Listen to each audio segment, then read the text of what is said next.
할렐루야. 서로 샬롬 인사 좀 나누세요. 샬롬. 샬롬. 오늘도 금요 성경 공부에 잘 오셨습니다. 우리 함께 하나님을 찬양하겠습니다. 88장 찬송 부르시겠습니다.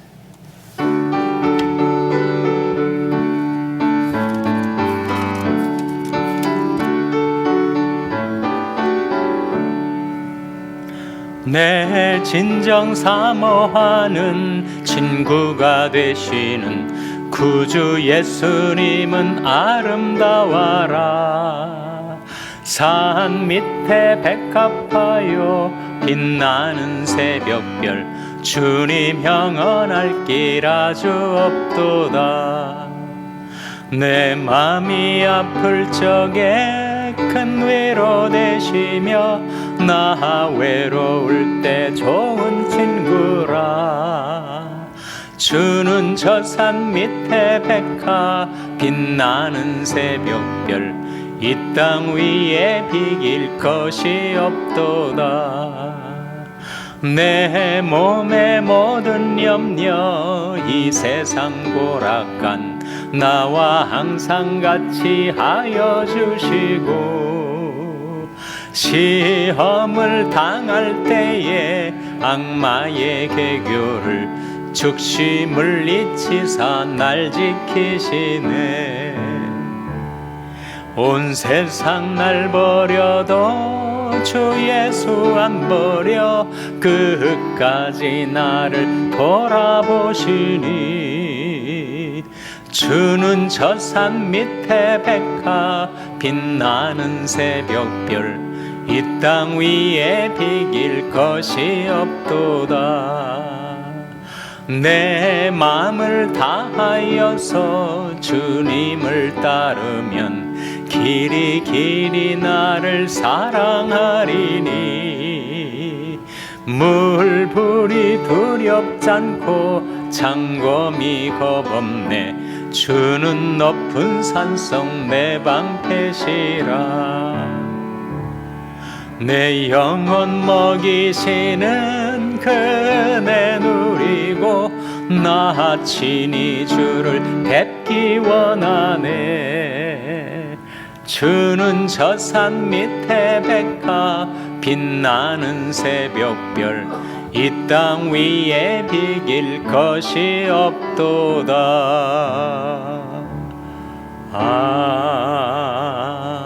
아멘. 한 장 더 부르겠습니다. 359장입니다.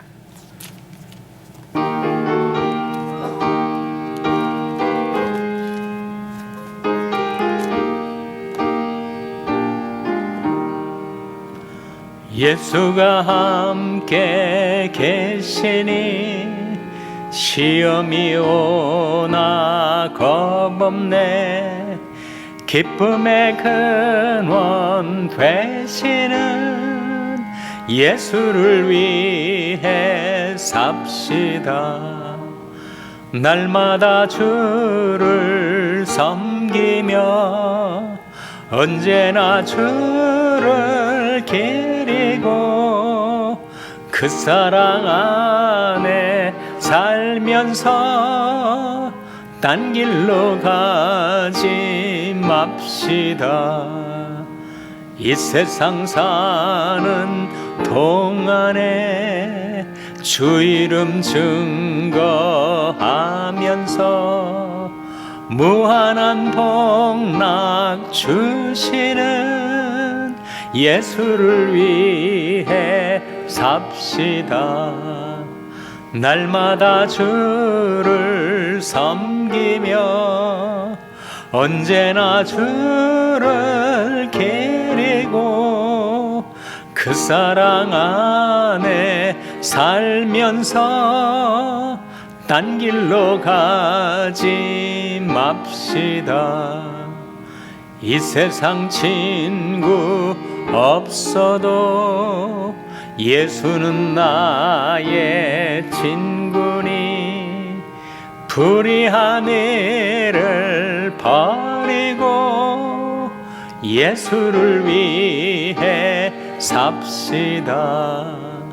날마다 주를 섬기며 언제나 주를 기리고 그 사랑 안에 살면서 딴 길로 가지 맙시다.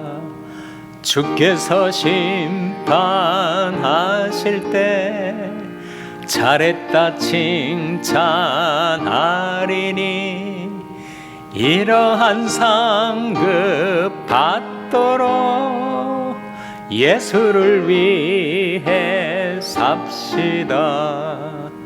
날마다 주를 섬기며 언제나 주를 기리고 그 사랑 안에 살면서 딴 길로 가지 맙시다. 아멘. 기도하시겠습니다. 하나님 아버지 감사합니다. 이 밤에 저희들이 다시금 하나님 앞에 나와서 하나님의 말씀을 배우고자 하오니 저희들의 참 스승 되시는 주 예수 그리스도시여, 이 시간 저희와 함께 계셔서 주님의 말씀을 가르쳐 주시고 깨닫게 하여 주시옵소서. 깨달은 바 말씀을 마음속에 간직하고 그 말씀이 저희들이 빛이 되며 그 말씀이 저희들이 힘이 되는 그런 삶을 살아갈 수 있도록 하나님의 말씀으로 저희들을 인도하여 주시기를 바라옵고 예수님의 이름으로 기도하옵나이다. 아멘. 암송 구절이 뭐였죠?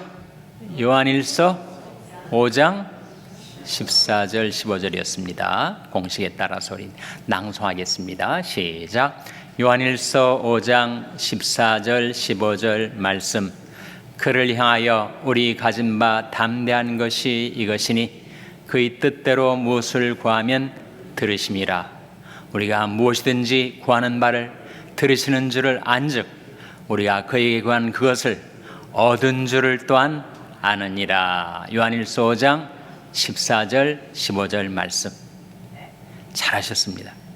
일단 길고 그리고 그 문장 구조가 아주 정확하게 암송하기가 무척 어려운 말씀입니다. 네, 여러분 정말 많은 시간 들이셔서 암송을 하신 것 같습니다. 다시 한번 낭송하겠습니다. 시작. 요한일서 5장 14절 15절 말씀. 그를 향하여 우리 가진 바 담대한 것이 이것이니 그의 뜻대로 무엇을 구하면 들으심이라. 우리가 무엇이든지 구하는 바를 들으시는 줄을 안즉 우리가 그에게 구한 그것을 얻은 줄을 또한 아느니라. 요한일서 5장 14절 15절 말씀 잘 암송하셨습니다. 오늘은 우리 교재 148페이지 제목이 뭐예요? 시험을 이기는 삶입니다. 시험을 이기는 삶. 우리가 하나님의 은혜로 구원받고 하나님의 자녀가 되었지만 우리가 이 불완전한 세상에 살다 보니까 우리가 시험을 당할 때가 있어요. 그런데 그 시험이 밖에만 있는 것이 아니라 내 안에도 생깁니다.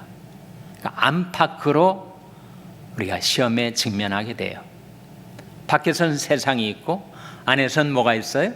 안에서는 육신이라는 것이 있단 말이죠. 육신은 살과 뼈를 가리키는 것이 아니라 내 안에 있는 죄악된 옛 성품을 가리킵니다. 그러니 안팎으로 우리가 시험에 직면하게 되는 것이요. 그래서 우리 신앙생활이 그렇지 않아도 인생이 녹록질 않은데 신앙생활은 더 어려운 거죠. 신앙생활을 잘 하기란 여간 어려운 일이 아닙니다. 그래서 오늘 우리 공부를 통해서 시험을 이기는 길이 무엇인가, 시험을 이기며 사는 삶이 무엇인가를 함께 공부하도록 하겠습니다. 먼저 고린도전서 10장 12절 말씀 화면에 한번 같이 읽겠습니다. 시작. 그런즉 선줄로 생각하는 자는 넘어질까 조심하라. 시험을 이기는 전제 조건에 해당되는 말씀이에요. 그런즉 선줄로 생각하는 자는 넘어질까 무엇하라고요? 조심하라. 시험은 반드시 오게 되어 있습니다. 누구에게나 오게 되어 있습니다. 아무리 신앙생활을 착실하게 해온 사람도, 또 초신자가 아니라 수십 년 신앙생활을 해온 사람에게도 시험은 다가옵니다. 그렇기 때문에 선줄로 생각하는 자, 나는 이 정도면 내가 견고하게 섰다, 그동안에 착실하게 신앙생활을 해왔고 경건한 삶을 살아왔으니 나에게는 시험이 없겠지, 그런 착각입니다. 누구에게나 시험은 오고 꼭 오게 돼 있기 때문에 선줄로 생각하는 자는 넘어질까 뭐하라고요? 조심하라. 조심의 반대는 뭐예요? 조심의 반대는? 예? 조심의 반대는 방심이죠. 방심.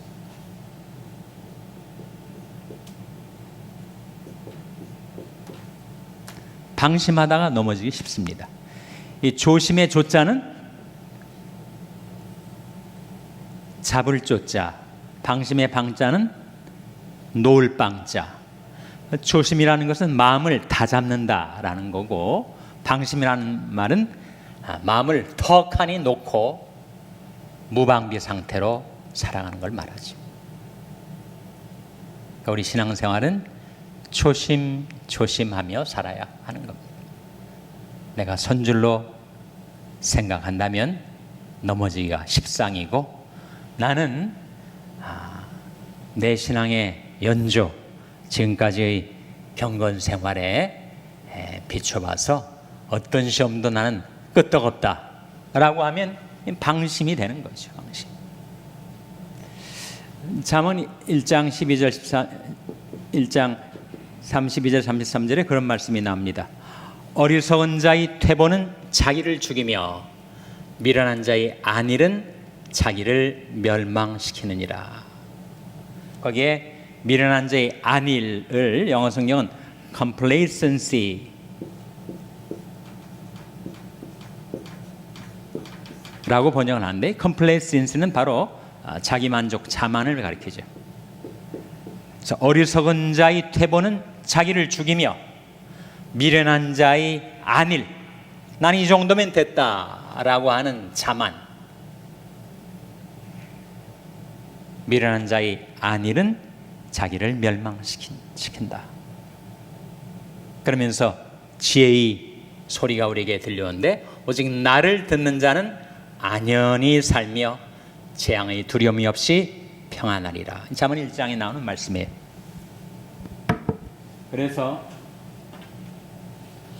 시험을 이기는 삶의 전제는 조심조심 살아가는 거지. 방심하고 이제는 됐다, 나는 이제 이런 신앙적인 경지에 이르렀다, 이렇게 자만하게 되면 아주 넘어질 위험이 커집니다. 그래서 우리 교재에 맨 처음 소개된 말씀이 바로 그 말씀이에요. 맨 위에 맨 첫 단락에 보시면 그리스도인이 성령 충만한 삶을 살지라도 이 세상에서 육신을 입고 있는 한 완전히 죄가 없는 생활은 할 수 없습니다 하면서 고린도서 10장 12절이 소개되고 있죠. 그것은 마귀가 아직도 우는 사자같이 삼킬 자를 찾고 있기 때문입니다. 여기에 시험의 세 가지 소스가 나와요. 우리가 이 교재를 통해서 공부하게 되겠지만, 왜 이 세상에 시험이 많은가? 왜 시험이 믿는 자들에게도 다가오는가? 그 시험의 소스, 시험의 근원 세 가지가 있는데, 바로 마귀와 세상과 그 다음 뭐겠어요? 세 번째 뭐겠습니까? 우리 공부했지만 바로 육신이죠. 육신. 이 세 가지에서 시험이 우리에게 옵니다. 마귀를 가리켜서 The Tempter, 시험하는 자라고 하죠. 대문자로.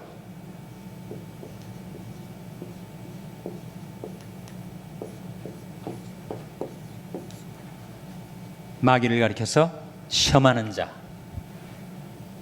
시험하는 자가 예수님께 다가와서 시험을 했었지 않습니까?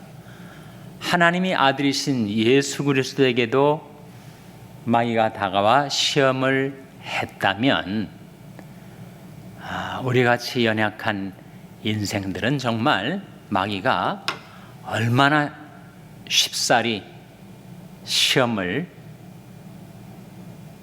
하려고 달겨들겠어요.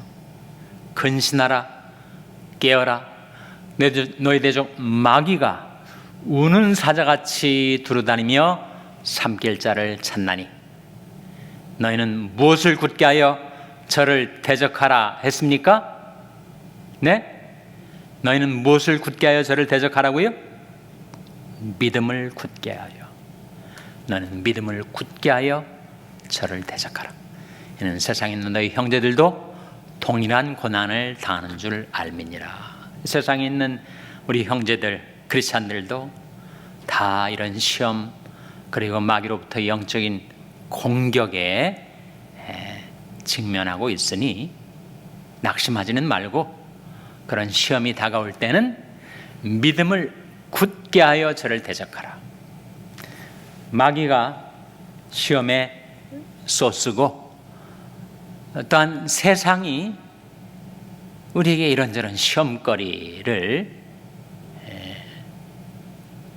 몰고 옵니다. 세상에서 시험이 오죠.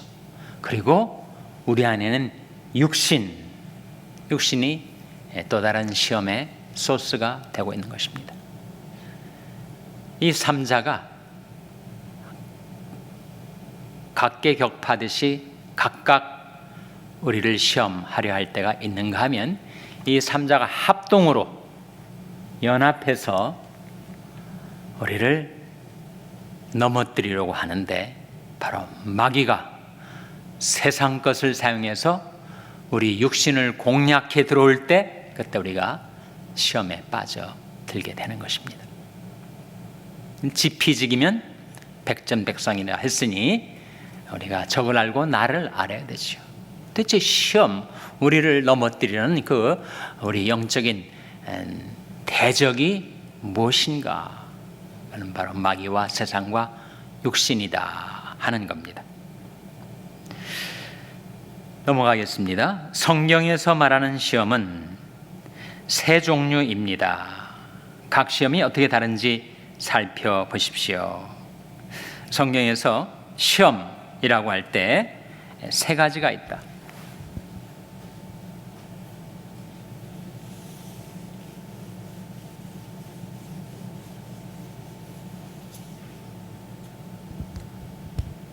하나는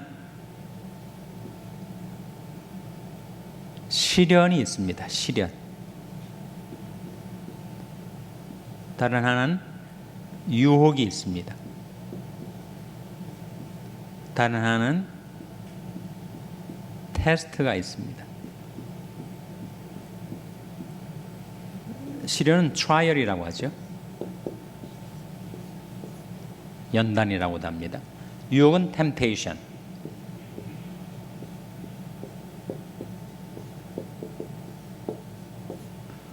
테스트는 물론 그대로 테스트. 그러니까 시험이라고 할 때 그 문맥에 따라서 그것이 트라이얼을 가리킬 때도 있고 템테이션, 유혹을 가리킬 때도 있고 테스트를 가리킬 때도 있는 거죠.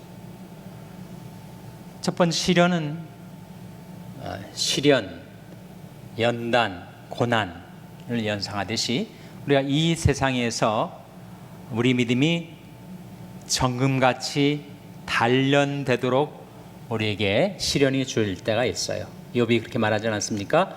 나의 가는 길을 오직 그가 하시나니 그가 나를 단련하신 후에는 내가 정금같이 나오리라. 그것이 바로 시련이죠. 다음에 유혹이 있습니다.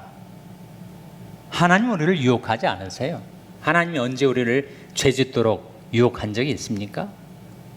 이 템테이션은 하나님에게서 나오는 것 아닙니다. 또 그 누구도 하나님을 유혹할 수가 없죠. 자기가 유혹을 받으면서 하나님이 나를 유혹하시는 게 아닐까? 그렇잖아요. 유혹은 마귀에게서 오는 것입니다. 그 다음에 테스트는 하나님께서 우리 신앙을 한 단계 업그레이드 시키기 위하여 우리에게 종종 테스트를 하시죠. 예수님께서 오병이어의 기적을 일으키기 직전에 제자들한테 우리가 이 많은 사람을 먹이려면 어떻게 해야 하겠느냐 하면서 빌립을 시험코자 오병이어 기적 직전에 빌립을 테스트하셨다 하는 말씀이 나오는데, 빌립이 그 테스트를 치르게 된 거죠. 하나님께서 아브라함의 믿음을 한 단계 업그레이드 시키시기 위하여 아브라함을 시험하여 가라사대 내 독자를 내게 바치라. 이건 정말 어려운 테스트였는데 하나님이 하시는 거죠. 유혹은 마귀가 하는 것, 테스트는 하나님이 우리 신앙의 성장을 위해서 하나님이 하시는 것. 예수님이 빌립을 테스트하셨고 하나님이 아브라함을 테스트하셨습니다. 욥이 당했던 고난은 시련에 해당되죠. 이 세 가지를 구별해야 한다 하는 것을 지금 보여주고 있습니다. 먼저 시련에 대해서 야고보서 1장 2절에서 4절 화면에 한번 같이 읽겠습니다. 시작. 내 형제들아, 너희가 여러 가지 시험을 만나거든 온전히 기쁘게 여기라. 이는 너희 믿음이 시련이 인내를 만들어낸 줄 너희가 알미라. 인내를 온전히 이루라. 이는 너희가 온전하고 구비하여 조금도 부족함이 없게 하려 함이라. 여기에 형제들은 너희가 여러 가지 시험을 당하거든, 시험이 나오는데 그 시험이 템테이션, 유혹인가 테스트인가, 그것이 시련이란 말이 곧바로 나오잖아요. 이는 너희 믿음의 시련이 인내를 만들어낸 줄 너희가 알미라. 그래서 시련으로서의 시험이 있어요. 그런가 하면 유혹으로서의 시험, 야고보서 1장 13절 14절 한번 같이 읽겠습니다. 화면에 시작. 사람이 시험을 받을 때 내가 하나님께 시험을 받는다 하지 말지니 하나님은 악에게 시험을 받지도 아니하시고 친히 아무도 시험하지 아니하시느니라. 오직 각 사람이 시험을 받는 것은 자기 욕심에 끌려 미혹됨이니. 여기에 나오는 시험은 어떤 시험이겠어요? 바로 유혹이죠. 유혹. 하나님은 그 누구에게도 유혹하지 않으십니다. 누구를 실족시키려고, 죄짓게 만들려고 하나님이 유혹하실 리가 만무하죠. 오직 각 사람이 시험을 받는 것은 무엇에 끌려서 미혹되는 거라고 했습니까? 자기 욕심 때문이다. 욕심. 그러니까 외부로부터의 유혹과 내부로부터의 욕심이 만날 때 그때 우리가 시험에 들게 되는 거죠.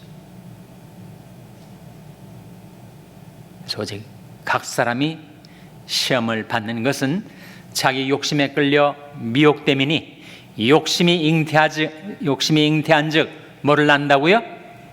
죄를 낳고, 죄가 장성한즉 뭐를 낳는다고요? 사망을 낳느니라.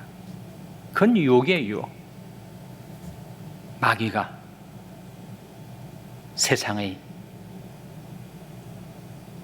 유혹들을 사용해서 우리 육신의 욕심을 충동질하고, 그리고 우리를 시험에 들게 하고, 그래서 욕심이 잉태한즉 죄를 낳고, 죄가 장성한즉 사망을 낳느니라.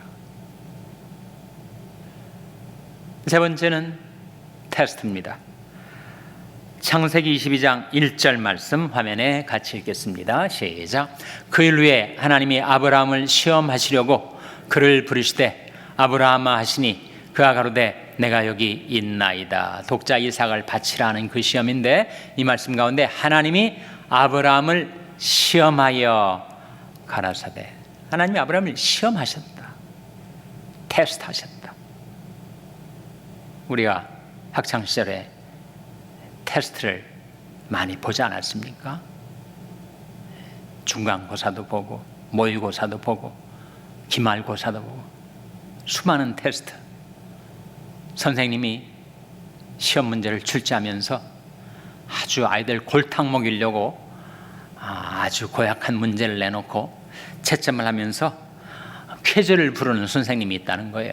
야, 이것도 틀렸구나, 좋다, 너 이것도 틀렸지, 됐다 하면서 시험 점수를 매기면서 자기 학생이 정답을 알아맞히지 못하고 틀린 것을 발견할 때마다 아주 쾌재를 부르는 선생님이 있다는 거예요.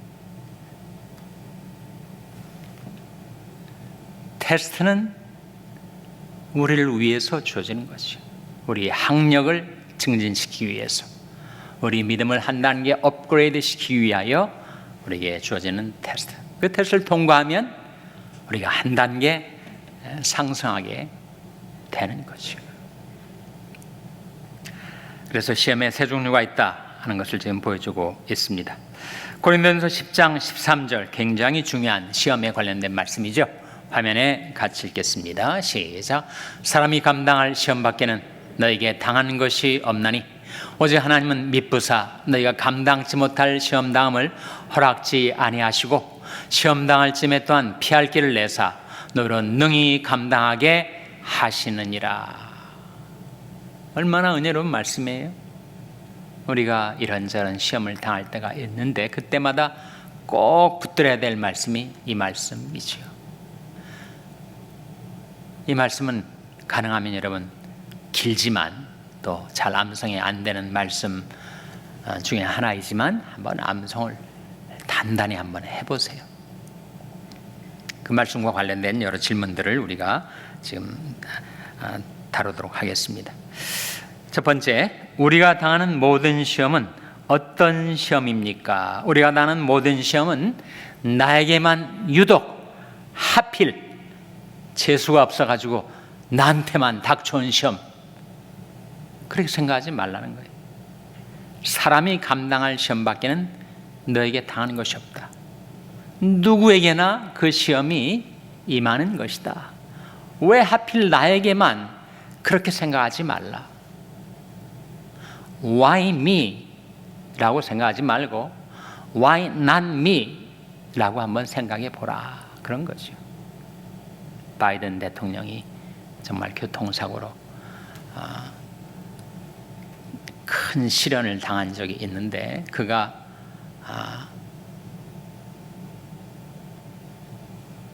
아내와 사별하게 된 그 참혹한 교통사고 앞에서 그 시리에서 벗어날 수 없었다고 그래요. Why me? 왜 내게 이런 극심한 시련을 주는 건가? 근데 그가 거기서 벗어나게 된 것이 바로 누군가 얘기해 주었던 Why not me? 왜 나는 안 되느냐? 왜 내게는 시험이 와서는 안 되는가? 나도 그들 중에 하나, 나도 사람들 중에 한 인생일 뿐인데 왜 나만은 면제돼야 된다고 생각하는가? Why not me가 그를 그 시리에서 벗어나게 해 주었었다고 하죠. 바로 그런 말씀 아닙니까? 사람이 감당할 시험 밖에는 너에게 당하는 것이 없나니. 다음 질문, 우리가 시험을 당할 때 능히 이기게 하시는 분은 누구입니까? 누구죠? 하나님이시죠. 우리가 시험을 마침내 견뎌내고 극복하게 하시는 분은 하나님이시죠. 시험에 들어 죄에 빠지지 않기 위해서는 어떻게 해야 됩니까? 아무리 괴로운 시험이 다가와도 이 시험에는 끝이 있다. 이 시험에는 피할 길이 있다. 이 시험은 내가 극복하고 말게 될 거다. 그 확신이 있어야 돼요. 그 확신이 없으면 우리는 시험에 무너져 내리고 맙니다. 그 시험 기간을 통과하기도 전에 우리는 좌절하고 꺾여버리게 돼요. 네, 비록 이 시험을 당하지만 이 시험은 끝나는 때가 있다. 그리고 이 시험에는 반드시 피할 길이 있을 거다. 내가 지금은 괴로움을 당하지만 결국 이 시험에서 승리하고 말 것이다. 그 확신이 있어야 우리가 시험을 극복할 수가 있다 하는 거죠. 한 페이지 넘어가겠습니다. 하나님이 시험을 제거해 주십니까? 이 질문에 대해서 뭐라고 대답하셨어요? 제거해 주십니까? 하나님이 우리한테 완전히 시험을 면제하시지는 않죠. 하나님이 다 제거해 주시지는 않습니다. 그 시련을 견뎌내고 그 시련을 통과하고 그 시련을 극복할 수 있게 해 주시는 것이지 시험 자체를 면제해 주시지는 않아요.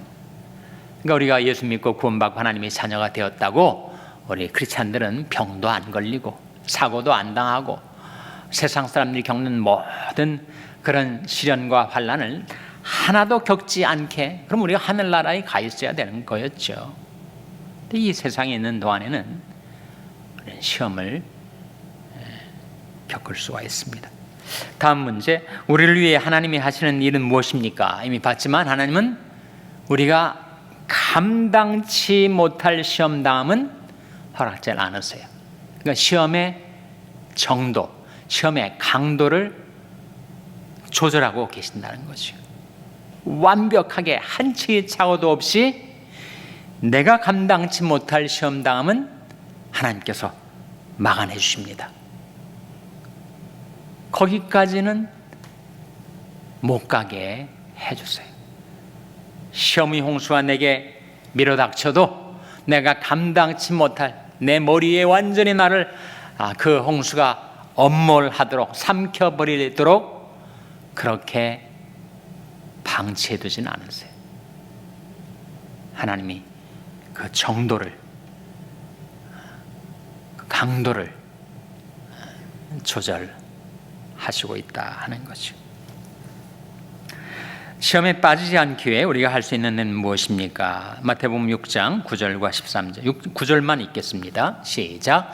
그러므로 너희는 이렇게 기도하라. 하늘에 계신 우리 아버지여, 이름이 거룩히 여김을 받으시오며. 자, 질문이 시험에 빠지지 않기 위해 우리가 할 수 있는 일, 첫 번째는 뭐예요?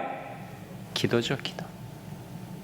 예수님께서 시험과 관련돼서 늘 제자들에게 당부하셨던 말씀이 뭡니까? 시험에 들지 않게 깨어 기도하라. 시험에 들지 않도록 깨어 기도하라. 기도하지 않으면 시험에 들기 쉽습니다. 나는 일주일 내내 한 번도 기도해보지 않았는데도 끄떡없었다. 그렇게 될 리는 없다는 거죠. 누구나 시험, 기도를 쉬게 되면 시험이 가까이 옵니다. 시험에서 우리가 승리하려면 맨 먼저 기도 생활, 건강한 기도 생활을 지속적으로 내가 하고 있다면 시험에서 이길 수 있게 되는 거죠. 두 번째는 시편 119편 9절 말씀입니다. 같이 읽겠습니다. 시작. 청년이 무엇으로 그 행실을 깨끗게 하리까? 주의 말씀을 따라 삼갈 것이니이다. 어떻게 시험을 극복하고 그 행실을 깨끗게 할 수 있다고요? 주의 말씀을 따라 삼갈 것이니이다. 하고 싶은 것이 있어도, 할 수 있는 돈이 있어도 그것을 하지 않을 수 있는 자제력, 이게 삼가는 거 아니에요? 근데 그 자제력은 말씀을 통해서 우리에게 주어져요. 청년이 무엇으로 그 행실을 깨끗게 하리까? 주의 말씀을 따라 삼갈 것입니다. 하나님의 말씀을 우리가 따르게 되면 그 말씀이 자제력, 통제력, 절제력을 우리에게 줍니다. 세 번째는 요한일서 5장 4절 5절 말씀 같이 읽겠습니다. 시작. 대저 하나님께로서 난 자마다 세상을 이기느니라. 세상을 이김은 이것이니 우리의 믿음이니라. 예수께서 하나님이 아들이심을 믿는 자가 아니면 세상을 이기는 자가 누구뇨? 자, 질문이 시험에 빠지지 않게 해서 우리가 할 수 있는 일 뭐라는 겁니까? 바로 믿음이라는 것입니다. 믿질 않으면 서질 못해요. 시험이 다가왔는데 하나님을 신뢰하는 믿음을 잃어버리면 우리는 여지없이 시험에 쓰러지고 맙니다. 우리가 하나님을 신뢰하면, 하나님을 믿으면 우리가 그 시험을 이길 수 있는 힘을 얻게 되는 거죠. 예수께서 하나님이 아들이심을 믿는 자가 아니면 세상을 이기는 자가 누가 있겠는가? 믿음입니다. 네 번째, 야고보서 4장 7절 같이 읽겠습니다. 시작. 그런즉 너희는 하나님께 순복할지어다. 마귀를 대적하라. 그러면 너희를 피하리라. 처음 질문이 시험에 빠지지 않게 하기 위해서 우리가 할 수 있는 일. 자, 야고보서 4장 7절은 우리에게 뭘 가르쳐 주죠? 바로 순복입니다. 순복. 그런즉 너희는 하나님께 순복할지어다. 마귀를 대적하라. 그러면 너를 피하리라. 일단 자기를 하나님께 순복시켜야 마귀를 대적하면 마귀가 달아나지, 하나님께 불순종하고 있는 상태에서 아무리 마귀를 대적하는 말을 해도 마귀가 우리를 놀잇개감으로 취급을 하죠. 하나님께 순복하지 않으면 우리에게 마귀를 대적할 수 있는 능력이 부어지지 않기 때문입니다. 그래서 시험을 이기기 위한 우리 편에서 해야 될 네 가지가 뭐예요? 첫째는 기도, 둘째는 말씀, 셋째는 믿음, 넷째는 순복입니다. 좀 내려가겠습니다. 모든 악의 근원은 사탄입니다. 발견하셨어요? 모든 악의 근원은 사탄입니다. 그러나 이 말은 사탄이 항상 개인적으로를 공격한다는 뜻은 아닙니다. 6.25 전쟁을 일으킨 장본인은 김일성이지만 그때의 모든 전투에 김일성이 개인적으로 참여하는 것은 아닙니다. 마찬가지로 사탄은 영적인 전투에 직접 참여하기도 하지만 자기가 이용할 수 있는 모든 것을 동원하여 우리를 공격하는 경우가 많습니다. 예수님이 시험을 당하시거나 시험을 물리칠 때 어떤 때는 마귀를 대적하십니다. 그렇지 않습니까? 근데 어떤 때는 귀신을 내어 쫓죠.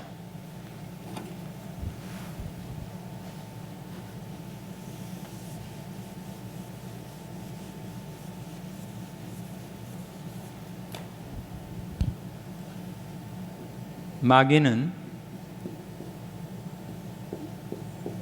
대문자를 써서 the devil이라고 합니다. 귀신한 말은 악령을 말하죠. 악령. 귀신은 the evil spirits, 복수를 쓰죠. 또는 the unclean spirits, 더러운 영. 이건 복수예요. 그러니까 마귀는 모든 악령의 우두머리, 악한 영들의 세계의 두목이 마귀고 또 데블이고, 그 조직 휘하에 악령들이 있어가지고 마귀의 지시를 받아 사람들을 괴롭히고 부패시키고 타락시키도록 악한 영들, 더러운 영들이 사람들을 시험에 들게 한다는 거죠. 예수님께서 직면하신 영적인 싸움이 어떤 때는 마귀를 물리치시고 어떤 때는 귀신들을 물리치십니다. 그 밑에 달라, 사탄은 세 가지 경로로 우리에게 접근합니다. 첫째, 사탄은 직접 우리를 공격합니다. 둘째, 사탄은 세상을 통해 우리를 공격합니다. 셋째, 사탄은 우리의 육신의 욕심을 이용해서 공격합니다. 이 세 가지가 우리가 아까 본 그거 아니에요? 시험의 소스 세 가지. 시험의 소스 세 가지는 마귀와 세상과 육신이다. 첫 번째, 사탄 직접 우리를 공격합니다. 그 내용을 보시기 바랍니다. 마귀 혹은 사탄은 인격적이고 초자연적인 영적 존재입니다. 성경은 이들이 타락한 천사라고 말합니다. 이 사탄은 우리 신앙을 근본적으로 흔들려고 직접 공격합니다. 이 직접적인 공격은 우리에게 있는 하나님에 대한 의식을 희미하게 하거나 우리가 우리 자신과 하나님과의 관계를 의심하게 하기도 하고 하나님의 말씀, 그분의 신실성 등을 부정하게 하기도 합니다. 사탄은 가룟 유다를 어떻게 공격합니까? 사탄이 직접 개입을 했던 두 사건을 보여주고 있는데, 먼저 누가복음 22장 3절 같이 읽겠습니다. 시작. 12 중에 하나인 가룟신이라 부르는 유다에게 사탄이 들어가니. 유다에게 뭐가 들어갔다고요? 사탄이 들어갔어요. 유다의 영혼, 유다의 의식 가운데 사탄이 개입해 들어가는 거죠. 또 한 말씀은 요한복음 13장 2절입니다. 같이 읽겠습니다. 시작. 마귀가 벌써 시몬의 아들 가룟 유다의 마음에 예수를 팔려는 생각을 넣었더니, 이 말씀에서는 마귀가 예수를 배반하는 그 생각, 그 계획을 유다의 마음에 집어넣었다. 사탄이 사람의 영혼에 들어와서 그를 점령하고 그를 좌지우지하기도 하고, 사탄이 어떤 생각, 모종의 생각을 집어넣어 가지고 그 생각의 중동을 따라, 그 생각의 계획을 따라 사람을 조종하기도 한다 하는 것이죠. 사탄의 이러한 공격은 어떻게 다루어야 합니까? 우선 우리는 사탄의 존재를 인정해야 합니다. 그리고 그 사탄을 어떻게 해야 된다고요? 대적해야 합니다. 야고보 4장 7절님이 우리가 본 말씀 아닙니까? 그런즉 너희는 하나님께 순복할지어다. 마귀를 대적하라. 그러면 너희를 피하리라. 그러니까 자신을 하나님께 순복하면서 나를 향해 영적인 공격을 감행해 오는 사탄을 정면으로 마주해야 한다는 거예요. confront 하고 resist, 직면하고 물리쳐야 한다는 거예요. 대적해야 한다는 것입니다. 그러면 너를 피하리라고 말씀하고 있죠. 우리가 사탄을 대적하는 가장 좋은 방법, 자, 두 번째 단락, 가장 좋은 방법은 뭐라는 거예요? 예수님께서 사탄을 대적하셨던 방법입니다. 뭐였습니까? 예수님께서 사탄을 대적하셨던 방법이 뭐예요? 뭘 사용했습니까? 하나님 말씀을 사용했죠. 3번의 무서운 시험에 3번 다 말씀으로 응수하셨습니다. 마태복음 4장 먼저 같이 읽겠습니다. 시작. 예수께서 대답하여 가라사대 기록되었으되 사람이 떡으로만 살 것이 아니요 하나님의 입으로 나오는 모든 말씀으로 살 것이라 하였느니라 하시니, 이 돌 변하여 떡덩이가 되게 하라. 금식하신 예수님에게 그렇게 마귀가 시험을 하였을 때, 그때 시험하는 자, 더 템터가 나오지 않습니까? 근데 예수님이 어떻게 그 시험을 이기셨다고요? 기록하였으되 하면서 성경 말씀을 인용하셨고 성령의 검을 휘두르셨어요. 우리가 말씀을 활용하고 말씀을 성령의 검으로 알고 마귀를 대적하는데 그것을 활용해야 됩니다.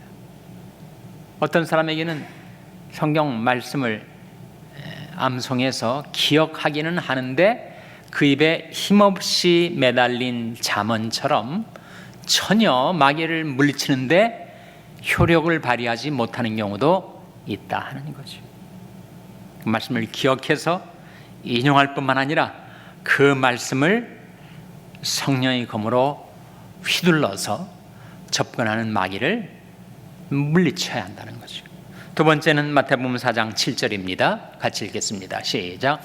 예수께서 이르시되 또 기록되었을 때 주 너희 하나님을 시험치 말라 하였느니라 하신대. 두 번째 시험에 대해서 예수님께서 여전히 기록되었을 때 주 너희 하나님을 시험치 말라 하신 하나님의 말씀을 사용하신 거죠. 세 번째는 10절입니다. 같이 읽겠습니다. 시작. 이에 예수께서 말씀하시되 사단아 물러가라. 기록되었을 때 주 너희 하나님께 경배하고 다만 그를 섬기라 하였느니라. 여기에도 여전히 기록되었을 때라고 예수님이 말씀하시면서 성경 말씀을 인용하셨죠. 그러니까 우리가 시험을 당할 때 말씀을 기억해내고 말씀을 인용하고 말씀을 선포하고 말씀에 내 이 영적인 전쟁에서의 성패가 달려있는 것으로 알고 그 말씀을 꼭 붙들고 휘둘러야 된다. 그 대적하는 자, 시험하는 자에게 그 성령의 검을 휘둘러야 된다. 그렇지 않으면 우리가 말씀을 암송하고 또 기억까지는 할 수 있지만 또 인용하기는 할 수 있지만 이 사람한테 내가 영적인 공격을 감행해도 내가 피해 볼 것은 없다. 내가 손해 당할 건 없다. 그렇게 생각한다면 마귀가 계속 호시탐탐 우리를 노리다가 우리를 정말 놀이개감처럼 우리를 사로잡으려 하지 않겠어요? 하나님의 말씀을 항상 준비하고 있다가 여차하면 그 말씀을 휘두르려고 하는 사람에게는 함부로 범접을 못하죠.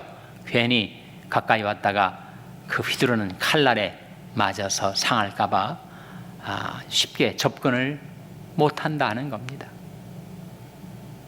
정말 이 하나님의 말씀이 마귀가 가장 무서워 떠는 성령의 검이라는 확신이 필요해요. 확신이 없으면 우리는 싸움에서 이길 수가 없습니다. 그런 내용을 지금 보여주고 있습니다. 가장 좋은 방법은 위에서 한 3분의 1 지점 또는 4분의 1 지점에 가장 좋은 방법은 이렇게 시작되는 단락 따라오고 계시죠? 거기 보겠습니다. 가장 좋은 방법은 예수님께서 사탄을 대적하셨던 방법입니다.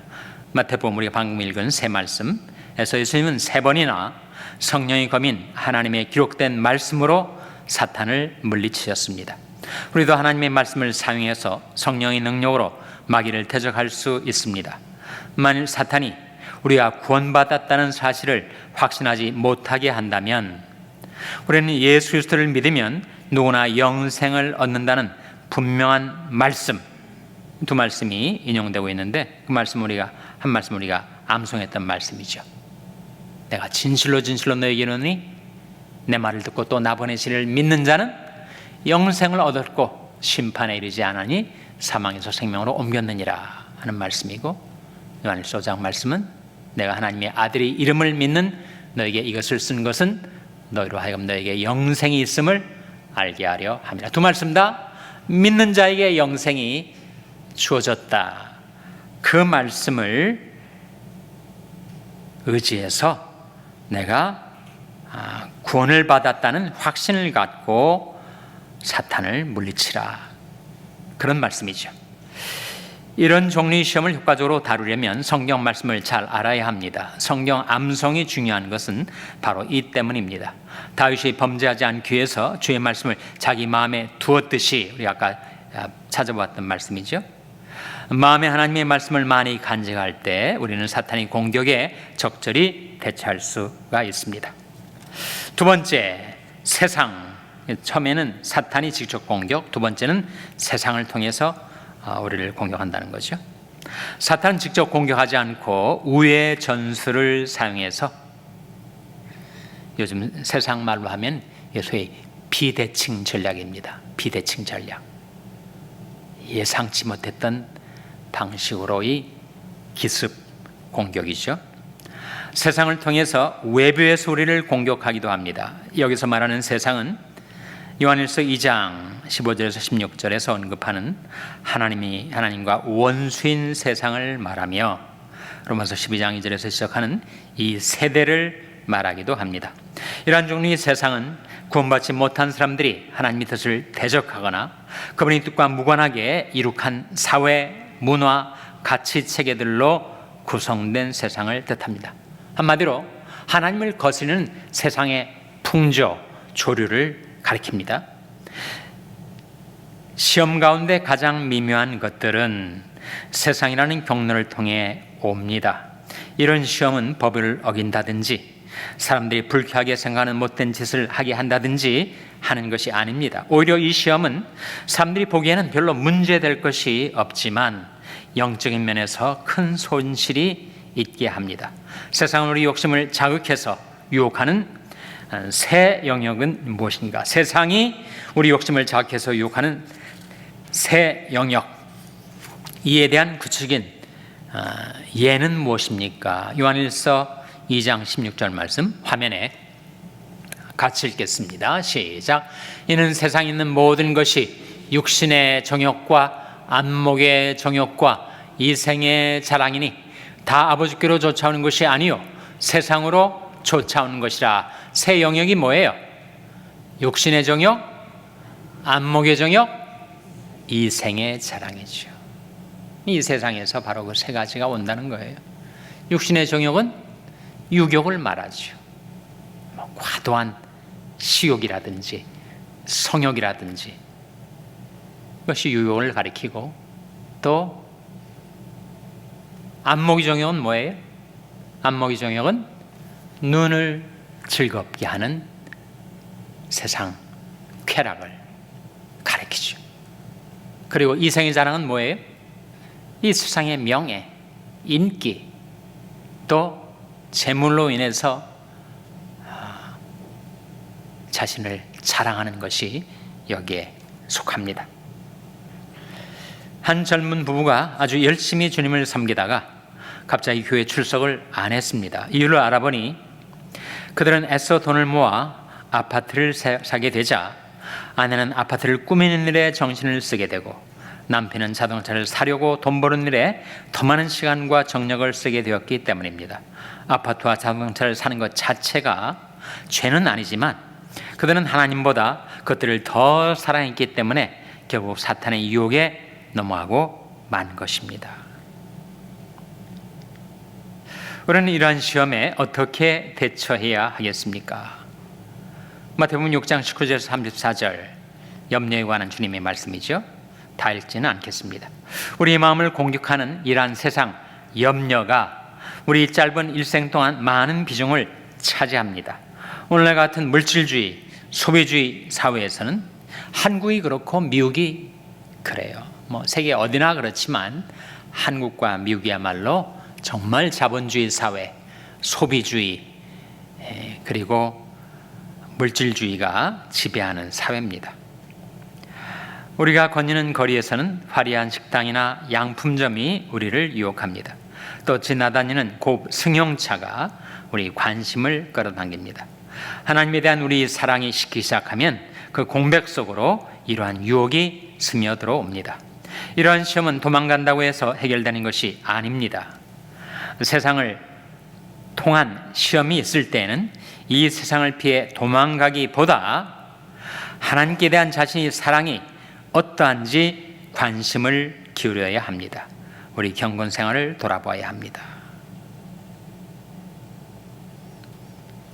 우리가 돌아봐야 될 경건 생활의 영역을 생각해 보십시오. 어떤 것들이 있죠? 우리가 세상 사랑하는 마음 대신 하나님을 사랑하는 마음을 더 일기에 만들고 충만하게 만드는 시험을 이기는 경건의 영역들이 뭐가 있어요? 그게 바로 means of grace입니다. means of grace.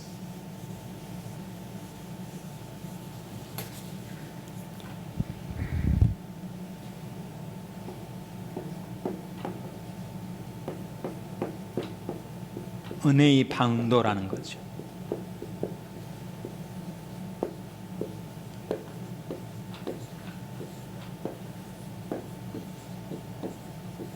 Means of Grace는 하나님이 우리에게 은혜를 주시는 방도, 경로를 말해요.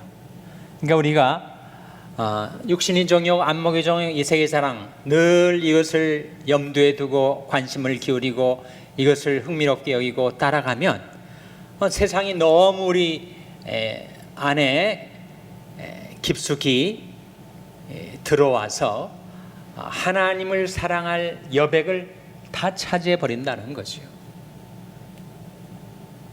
그 대신 우리가 은혜의 방도를 적극적으로 활용하면 세상의 영향력을 몰아내고 대신 하나님을 사랑하는 마음을 갖게 주는 것입니다. 은혜의 방도는 바로 말씀,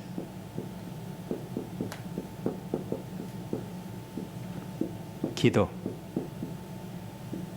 찬송,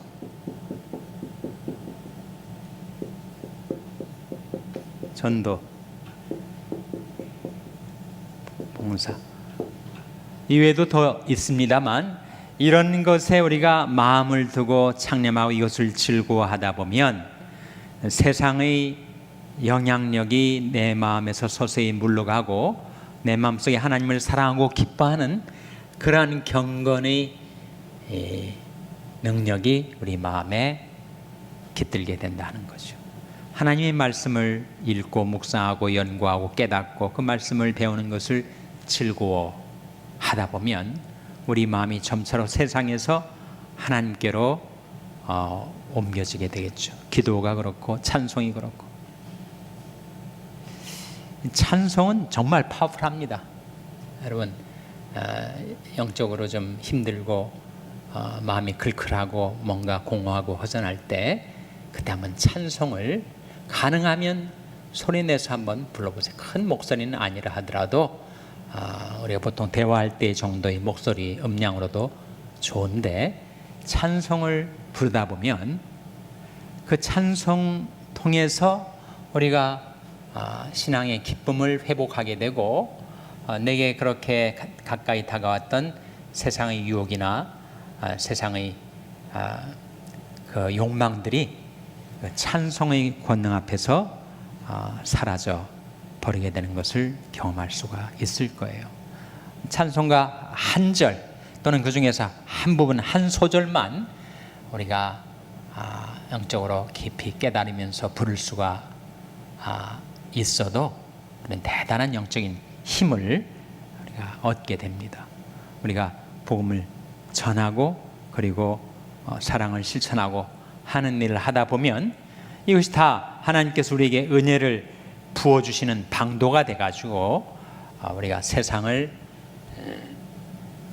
극복하고 하나님을 사랑하는 마음을 회복할 수 있게 해준다 하는 거죠. 한 페이지 더 넘어가겠습니다. 3번 사탄은 육신의 욕심을 통해 우리를 공격합니다. 그 세 가지 소스 처음 말씀드렸던 시험의 세 가지 소스는 마귀와 세상과 육신이다 했는데 세 번째입니다. 사탄은 사람들에게 본능적으로 있는 육신의 욕심을 통해 공격을 하기도 합니다. 세상을 통한 공격이 외부에서 오는 공격이라면 육신의 욕심을 통한 공격은 내부에서 오는 공격이라고 할 수 있습니다. 하나님이 창조하신 육신 자체에 죄악의 요소가 있는 것은 아닙니다. 그러니까 팔다리, 살과 뼈 그게 문제가 아니라는 거죠. 그러므로 본능적인 욕구 자체를 죄라고 할 수 없죠. 우리가 배고플 때 먹고 싶고 또 남성과 여성이 결혼을 해서 서로에게 연모하는 감정을 갖고 이건 극히 자연스러운 또 그것을 통해서 우리가 먹고 살고 또 자손들을 번식하고 프로크리에이션 생식을 할 수 있는 거 아니에요? 그 자체가 죄라고 할 수는 없다는 거죠. 근데 문제는 그런 성적 욕구나 먹기를 탐하는 것 같은 생리적인 충동에서 생기는 시험이 있다는 거예요. 한마디로 과도한 욕망, 자연적인 욕구를 넘어선 과도한 욕망이 바로 문제라는 거죠. 하나님께서 우리에게 주신 이런 생리적인 욕구들을 잘못 사용함으로 끊임없이 시험에 빠지는 그리스도인도 있습니다. 자, 사무엘하 11장하고 그 다음에 요셉, 창세기 39장 요셉의 얘기를 대조해 보고 있는데, 다윗은 잘 아는 바대로 밧세바 사건으로 시험에, 무서운 불같은 시험에 빠져들었죠. 요셉은 시위대장 아내의 성적인 유혹을 물리칠 수가 있었습니다. 지금 질문이 뭐냐 하면 그 차이가 뭔가? 차이가 뭘까요?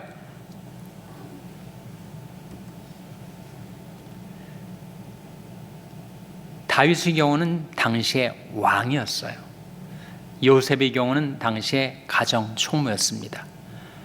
그 현재의 지위에서 나오는 마음 자세가 아마 첫 번째 차이일 거예요.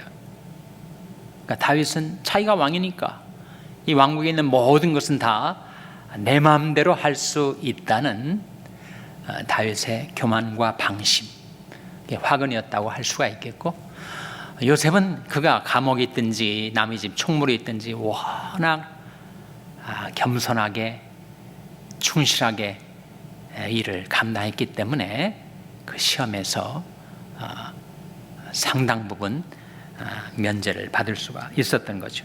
결정적인 차이는 다윗이 그 밧세바의 사건으로 시험에 빨려 들어갈 때 하나님이 안중에 없었어요. 하나님이 온데간데 없이 사라져 버렸습니다. 그러나 요셉은 어떻게 그 시험을 이길 수가 있다고요? 내가 어찌 이 큰 악을 행하여 내 하나님께 득죄하리이까? 하나님을 의식했던 거죠. 하나님의 면전에서 샀던 것입니다. 소위 말하는 종교개혁가들의 표인 코람데오.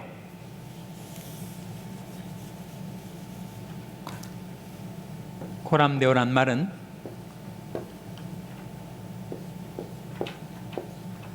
in the presence of God 이란 뜻입니다. 하나님의 면전에서, 하나님의 임재 앞에서.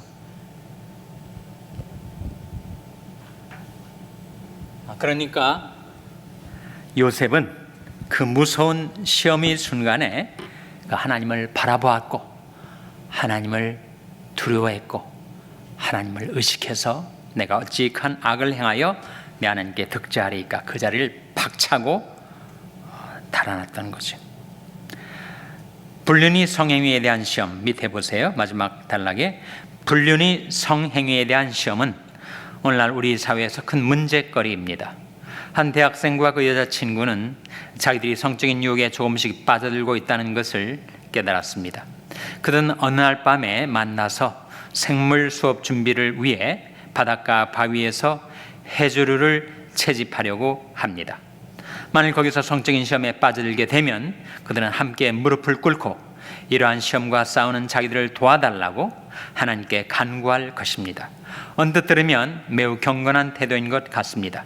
그러나 사실 얼마나 어리석은 생각인지요. 마치 사자 입에 머리를 넣고서는 물리지 않게 해달라고 하나님께 간구하는 것과 같습니다. 그럴듯하게 보이지만 이거는 신앙의 길이 아니다.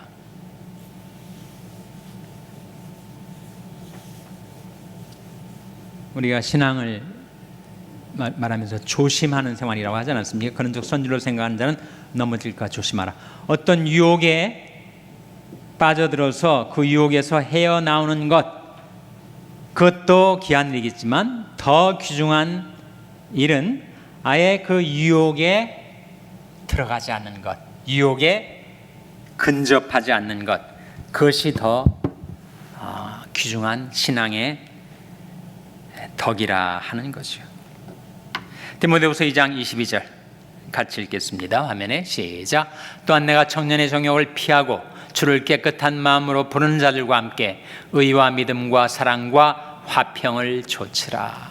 사람은 연약해서 누구와 함께 있는가에 반드시 영향을 받게 돼 있어요. 세상 친구, 술 친구, 성적인 방종한 생활을 하고 있는 친구들과 어울리다 보면 그것이 좋아 보이고 멋있게 보여서 끌려가게 되는 것이 연약한 우리 인생이니 항상 교제권이 중요하다.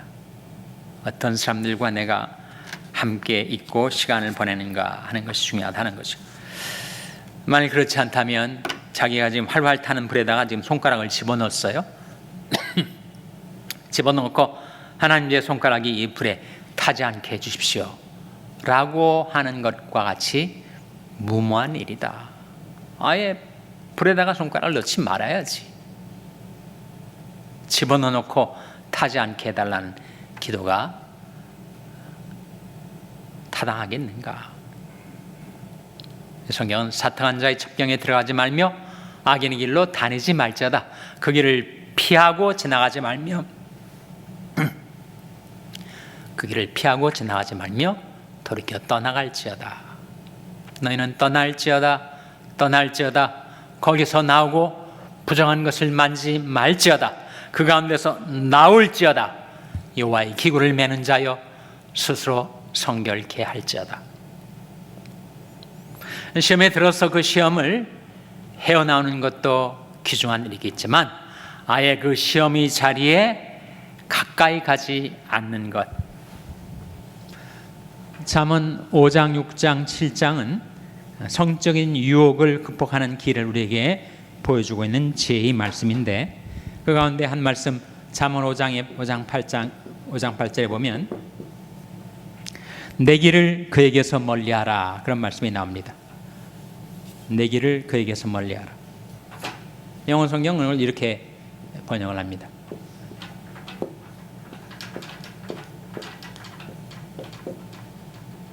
Keep your way far from her. 내 길을 그녀에게서부터 멀리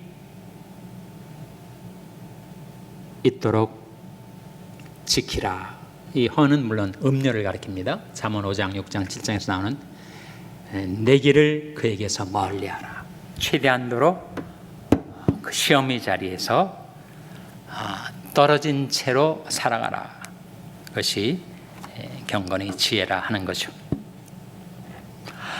그 테이블 나와 있습니다. 시험 경로 직접, 그러니까 마귀가 직접 한다는 거죠. 세상을 통해서 셋째 우리 육신의 욕심을 충동질해서 그 시험의 속성을 보면은 두 번째 칼럼 신앙을 근본적으로 공격하는 것, 신앙을 외부로부터 공격하는 것, 신앙을 내부로부터 공격하는 것. 시험을 이기는 방법.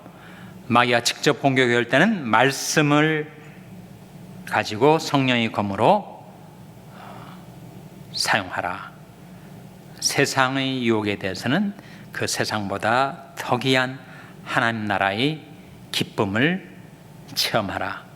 육신의 욕심에 대해서는 그 현장에서 최대한 이격되어서 살아가라. 그런 말씀이죠. 그런 내용들을 우리가 보게 되었습니다. 오늘 우리가 시험을 이기는 삶에 대해서 본 말씀들 여러분 좀 복습하시고 실제로 여러분이 생활에 이 말씀들을 적용하시고 활용하시기를 바랍니다. 다음 주 암송 구절은 야고보서 4장 7절입니다.